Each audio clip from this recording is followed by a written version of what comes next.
നമസ്കാരം. ഭീമസേനൻ എന്ന ഒറ്റയാൾ പട്ടാളത്തെ കുറിച്ചുള്ള ഒരു വീഡിയോ കഴിഞ്ഞ ദിവസം ഞാൻ അപ്ലോഡ് ചെയ്തിട്ടുണ്ടായിരുന്നു. ആ വീഡിയോയുടെ തുടർച്ചയായിട്ടാണ് ഈ വീഡിയോ ഞാൻ അപ്ലോഡ് ചെയ്യുന്നത്. ദയവായി ഈ വീഡിയോ കാണുന്നതിന് മുൻപായി എല്ലാവരും ആ വീഡിയോയും കൂടെ ഒന്ന് കാണാൻ ശ്രമിക്കുക. ആ വീഡിയോയുടെ ലിങ്ക് ഞാൻ ഡിസ്ക്രിപ്ഷൻ ബോക്സിൽ പിൻ ചെയ്ത് ഇടുന്നതാണ്. അപ്പൊ കഴിഞ്ഞ വീഡിയോയിൽ നമ്മൾ ഭീമസേനനെ കുറിച്ചുള്ള 10 കാര്യങ്ങളാണ് നോക്കിയത്. ഇന്ന് ഈ വീഡിയോയിൽ നമ്മൾ 10 തൊട്ട് 20 വരെയുള്ള കാര്യങ്ങളാണ് ഭീമസേനനെ കുറിച്ച് അറിയാൻ പോകുന്നത്. 11ാമതായി ഭീമസേനനെ കുറിച്ച് പറയുകയാണെങ്കിൽ ഇന്ദ്രപ്രസ്ഥത്തിന്റെ കിഴക്ക് ദിശയിൽ ജൈത്ര യാത്ര തന്നെ നടത്തിയ ഒരു വ്യക്തിയാണ് ഭീമസേനൻ.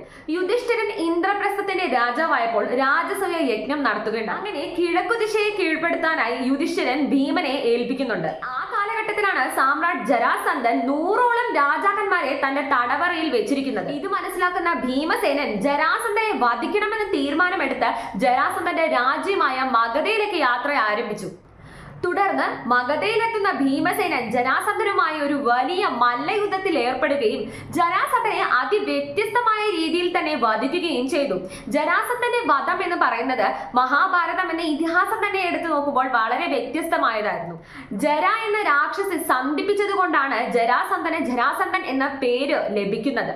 അതുകൊണ്ട് തന്നെ ജരാസന്ധനെ വധിക്കണമെന്നുണ്ടെങ്കിൽ ശരീരത്തിന്റെ ഇരുഭാഗങ്ങളും പിളർന്ന് ഇരുവശത്തേക്കും എറിയണം. 28 ദിവസമാണ് ഭീമനും ജരാസന്ധനും തമ്മിലുള്ള മല്ലയുദ്ധം തുടരുന്നത്. അങ്ങനെ 28ാമത്തെ ദിവസം ഭഗവാൻ ശ്രീകൃഷ്ണൻ നൽകിയ വലിയൊരു സൂചന പ്രകാരം ഭീമസേനൻ ജരാസന്ധന്റെ ശരീരത്തെ രണ്ടായി പിളർന്ന് ആ 2 ഭാഗങ്ങളും 2 എതിർദിശയിലേക്ക് വലിച്ചെറിയുകയാണ് ചെയ്തത്. അങ്ങനെ ജരാസന്ധ വധം നടപ്പിലാക്കി ഭീമസേനൻ 100 രാജാക്കന്മാരെയും തടവറയിൽ നിന്ന് മോചിപ്പിക്കുകയും ചെയ്തു. അങ്ങനെ ആ പ്രദേശത്തുള്ള എല്ലാ രാജാക്കന്മാരും യുധിഷ്ഠിരന് പിന്തുണ നൽകി. അങ്ങനെ രാജാവായ യുധിഷ്ഠിരൻ സാമ്രാട്ട് യുധിഷ്ഠിരനായി മാറി. 12ാമതായി ഭീമനെ കുറിച്ച് പറയുകയാണെങ്കിൽ യുഗങ്ങളുടെ പ്രവർത്തനം മനസ്സിലാക്കിയ ഒരു വ്യക്തിയാണ് ഭീമസേനൻ. ഭീമസേനൻ ദ്രൗപദിക്കായി കല്യാണ സൗഗന്ധികം തേടിപ്പോയ കഥ നമുക്ക് എല്ലാവർക്കും സുപരിചിതമാണ്. ആ സമയത്താണ് അദ്ദേഹത്തിന്റെ സഹോദരനായ ഹനുമാനുമായി കണ്ടുമുട്ടുന്നത്. വായുപുത്രനായ ഹനുമാൻ തന്റെ സഹോദരന് ഞാനെന്ന ഭാവം മാറ്റിക്കൊടുക്കുകയും തുടർന്ന് യുദ്ധത്തിൽ എങ്ങനെ ശ്രദ്ധ കേന്ദ്രീകരിച്ച് നിൽക്കണമെന്ന് മനസ്സിലാക്കി കൊടുക്കുകയും മാത്രമല്ല യുഗങ്ങളിൽ എന്ത് സംഭവിക്കുമെന്ന് മനസ്സിലാക്കി കൊടുക്കുകയും ചെയ്യുന്നുണ്ട്. അതുകൊണ്ട് തന്നെ മറ്റു പാണ്ഡവരെക്കാൾ കൂടുതൽ യുദ്ധത്തിൽ എന്ത് സംഭവിക്കുമെന്നുള്ള ഒരു നേർക്കാഴ്ചയും മാത്രമല്ല ഇനി വരാൻ പോകുന്ന യുഗത്തെ കുറിച്ചൊരു അറിവും ഭീമസേനന് ഉണ്ടായിരുന്നു. 13ാമതായി ഭീമനെ കുറിച്ച് പറയുകയാണെങ്കിൽ മഹാഭാരതം എന്ന ഇതിഹാസം തന്നെ എടുത്തു നോക്കുമ്പോൾ ദാനശീലത്തിൽ ഏറ്റവും മുൻനിരയിൽ നിൽക്കുന്ന വ്യക്തിയാണ് കർണൻ. പക്ഷേ കർണനെ പോലെ തന്നെ ദാനശീലത്തിൽ ഒട്ടും പുറകോട്ടല്ലാത്ത ഒരു വ്യക്തിയാണ് ഭീമസേനൻ. ഇവിടെ ഭീമനും ഒരു ദാനത്തിന്റെ കഥ പറയാനുണ്ട്.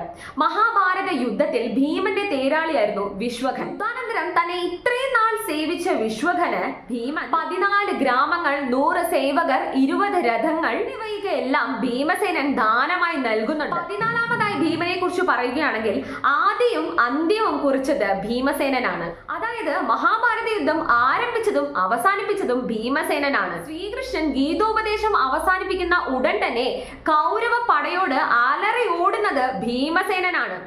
മാത്രമല്ല അവസാനമായി ദുര്യോധനന്റെ തുട പിളർന്ന ദുര്യോധനനെ വധിച്ച് യുദ്ധം അവസാനിപ്പിക്കുന്നതും ഭീമസേനനാണ്. 15ാമതായി ഭീമസേനനെ കുറിച്ച് പറയുകയാണെങ്കിൽ ദ്രൗപദിക്ക് ഏറ്റവും കൂടുതൽ പ്രണയം അർജുനനോട് ആണെങ്കിൽ പോലും ദ്രൗപദിയെ ഏറ്റവും കൂടുതൽ പഞ്ചപാണ്ഡവരിൽ പ്രണയിച്ചത് ഭീമസേനനാണ്. ദുര്യോധനന്റെ വധത്തെക്കാൾ കൂടുതൽ ദുശാസനന്റെ വധം മഹാഭാരത യുദ്ധത്തിൽ ഏറ്റവും ശ്രദ്ധ നേടിയതാണ്. മാത്രമല്ല ആ രണഭൂമിയിൽ ദ്രൗപദിയെ കൊണ്ട് നിർത്തി ദുശാസനന്റെ മാറു പിളർന്ന രക്തമെടുത്ത് ദ്രൗപദിയുടെ കേശം അലങ്കരിച്ച ഒരു വ്യക്തിയാണ് ഭീമസേനൻ. അത് തന്നെയാണ് ഭീമൻ ദ്രൗപദിയോടുള്ള അടങ്ങാത്ത സ്നേഹത്തെ സൂചിപ്പിക്കുന്നത്. മാത്രമല്ല നമ്മൾ സാധാരണയായി കേൾക്കുന്ന ഒരു പഴഞ്ചൊല്ലാണ് ചത്തത് കീചകനെങ്കിൽ കൊന്നത് ഭീമൻ തന്നെ എന്നുള്ളത്. അതായത് കീചകൻ ദ്രൗപദിയോട് വളരെ മോശമായി പെരുമാറിയതിന്റെ പരിണിത ഫലമായിട്ടാണ് അതിദാരുണമായി ഭീമസേനൻ കീചകനെ കൊല്ലുന്നത്. കല്യാണ സൗഗന്ധികം തേടിപ്പോകുന്ന ഭീമനെ കുറിച്ചും നമുക്കറിയാം. ആ ഒരു ഭാഗം തന്നെ ഭീമൻ അതിമനോഹരമായി ദ്രൗപദിയോടുള്ള സ്നേഹം പ്രകടിപ്പിച്ച രീതിയാണ്. 16ാമതായി ഭീമസേനനെ കുറിച്ച് പറയുകയാണെങ്കിൽ മനസ്സുകൊണ്ടും ശരീരം കൊണ്ടും ശക്തിശാലി തന്നെയായിരുന്നു ഭീമസേനൻ. പക്ഷേ ഭീമൻ മഹാഭാരതത്തിൽ കരയുന്ന 3 സന്ദർഭങ്ങൾ മാത്രമാണുള്ളത്. ഒന്നാമതായി നമ്മൾ ആദ്യം പറഞ്ഞ വികർണന്റെ മരണസമയത്താണ് ഭീമസേനൻ കരഞ്ഞിരിക്കുന്നത്.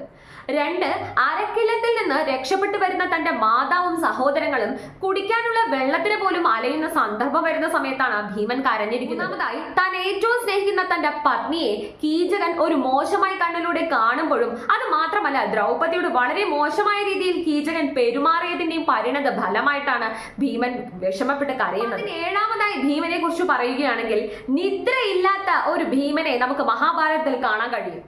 അതായത് രാമായണത്തിൽ ലക്ഷ്മണൻ രാമനും സീതയ്ക്കും വേണ്ടി 14 വർഷം ഉറക്കമൊഴിച്ച കഥ നമുക്ക് എല്ലാവർക്കും അറിയാവുന്നതാണ്. പക്ഷെ ഇവിടെ ഭീമസേനൻ തന്റെ മാതാവിനും സഹോദരങ്ങൾക്കും വേണ്ടി 6 മാസം ഉറക്കമൊഴിച്ചിട്ടുണ്ട്. അതായത് അരക്കില്ലത്തിൽ അവർ കഴിയുന്ന ആ 6 മാസം ദുര്യോധനന്റെ ഏത് സമയത്തുമുള്ള ആക്രമണം പ്രതീക്ഷിച്ചായിരുന്നു ഭീമസേനൻ ഉറക്കമൊഴിച്ച് തന്റെ മാതാവിനും സഹോദരങ്ങൾക്കും വേണ്ടി കാവൽ കടന്നത്. 18-ാമതായി ഭീമസേനനെ കുറിച്ച് പറയുകയാണെങ്കിൽ, ഭിക്ഷ യാചിക്കാത്ത ഒരു വ്യക്തിയായിരുന്നു ഭീമസേനൻ. അരക്കില്ലത്തിൽ നിന്ന് രക്ഷപ്പെടുന്ന കുന്തിയും പഞ്ചപാണ്ഡവരും ഏകചക്ര നഗരത്തിൽ ബ്രാഹ്മണരായിട്ടായിരുന്നു വസിച്ചിരുന്നത്. ആ സമയത്ത് അവർ ഭിക്ഷാടനവും നടത്തിയിരുന്നു. പക്ഷേ ഭീമസേനനെ പോലെ ഒരു വ്യക്തി ഭിക്ഷാടനം നടത്തുന്ന കണ്ടിട്ട് ഒരു വ്യക്തികൾക്കും അംഗീകരിക്കാൻ പറ്റാതെ ഭീമസേനന്റെ ആജാനുബാഹുവായ രൂപം കാണുമ്പോൾ തന്നെ എല്ലാവരും ഓടി ഒളിക്കാറായിരുന്നു പതിവ്.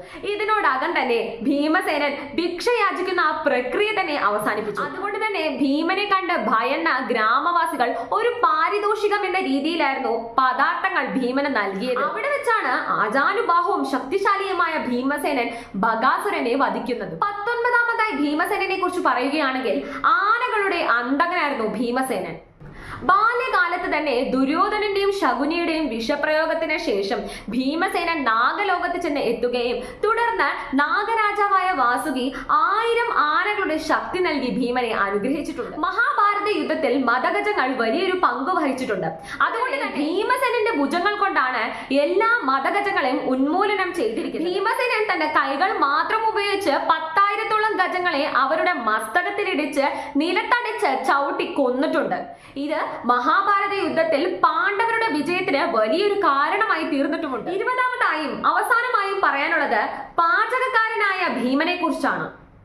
നമ്മൾ സാധാരണയായി കേട്ടുവരുന്ന ഒരു പഴഞ്ചൊല്ലുണ്ട് അല്ലെ, വല്ലഭന പുല്ലും ആയുധമെന്ന്.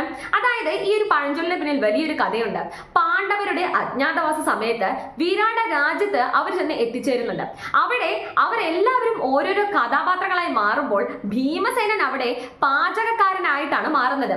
അവിടെ അദ്ദേഹത്തിന്റെ നാമം എന്ന് പറയുന്നത് വല്ലഭനായിരുന്നു. ഒരു കഷ്ണം പുല്ല് കിട്ടിയാൽ പോലും അതിമനോഹരമായ സ്വാദിഷ്ടമായ ഭക്ഷണം വല്ലഭൻ ഉണ്ടാക്കുമായിരുന്നു. ഇവിടെ നമുക്ക് ഭീമസേനനിൽ ഒരു മികച്ച പാചകക്കാരനെ തന്നെ കാണാൻ കഴിയും. നളഭഗവാൻ കഴിഞ്ഞാൽ പാചകത്തിൽ മുൻപന്തിയിൽ നിൽക്കുന്ന ഏക വ്യക്തി എന്ന് പറയുന്നത് ഭീമസേനൻ തന്നെയാണ്. ഭക്ഷണം പാകം ചെയ്യാനും അത് നല്ല രീതിയിൽ ആസ്വദിക്കാനും ഭീമനെ കഴിഞ്ഞേ വേറൊരു വ്യക്തി തന്നെയുള്ളൂ മഹാഭാരതം എന്ന ഇതിഹാസത്തിൽ പോലും. മഹാഭാരതം എന്ന ഇതിഹാസത്തിൽ എനിക്ക് ഏറെ പ്രിയപ്പെട്ട ഒരു വ്യക്തി തന്നെയാണ് ഭീമൻ. ഏതൊരു വ്യക്തിക്കും ആകർഷണം തോന്നുന്ന ഒരു വ്യക്തിത്വമാണ് ഭീമന്റേത്. ഇത്രയും പറഞ്ഞുകൊണ്ട് നായകനായ സൂര്യപ്രഭയാൽ ജ്വലിച്ചു നിൽക്കുന്ന ഭീമൻ എന്ന വ്യക്തിയെക്കുറിച്ചുള്ള കഥ ഇവിടെ ഞാൻ അവസാനിപ്പിക്കുന്നു. Thank you all and see you in the next video. എന്റെ വീഡിയോ നിങ്ങൾക്ക് ഉപകാരപ്രദമാവുകയാണ് എന്നുണ്ടെങ്കിൽ ലൈക്ക് ചെയ്യാനും ഷെയർ ചെയ്യാനും സബ്സ്ക്രൈബ് ചെയ്യാനും മറക്കരുത്. ഇത്രയും പറഞ്ഞുകൊണ്ട് നിർത്തുന്നു.